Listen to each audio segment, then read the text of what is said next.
True. So, are you lying to Congress today when you say you are pro-vaccine? Or did you lie on all those podcasts? We have all of this on tape, by the way.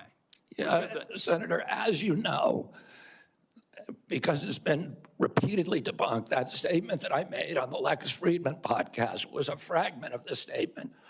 He asked me, and anybody who actually goes and looks at that podcast and will see this, he asked me, are there vaccines that are safe and effective? And I said to him, some of the live virus vaccines are. And I said, there are no vaccines that are safe and effective, and I was going to continue for every person. Every medicine has people who are sensitive to them, including vaccines. Right, so he interrupted me at that point. I've corrected it many times, including on national TV. You know about this, Senator Wyden, so bringing this up right now is dishonest, or even a very big one, and that's the problem. You've talked about that the media slanders you by calling you an anti-vaxxer. And you've said that you're not anti-vaccine, you're pro-safe vaccine. Difficult question. Can you name any vaccines that you think are good? I think some of the live virus vaccines are probably averting more problems than they're causing. There's no vaccine that is, safe and effective.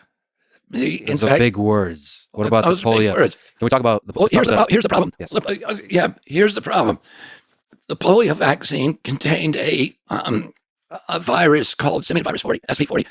It's one of the most carcinogenic materials that is known to man. In fact, it's used now by scientists around the world to induce tumors in rats and guinea pigs in labs.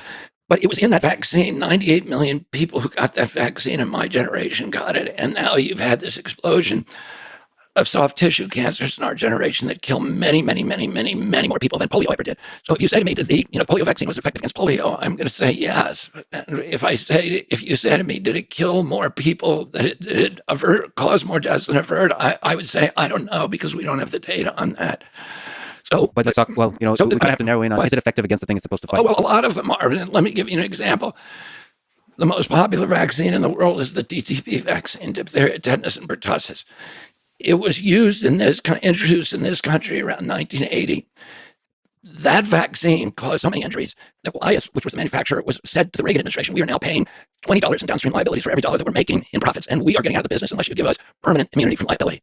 So the vaccine companies then were given, and by the way, Reagan said at that time, why don't you just make the vaccine safe? And Wyeth said, because vaccines are inherently unsafe, they said unavoidably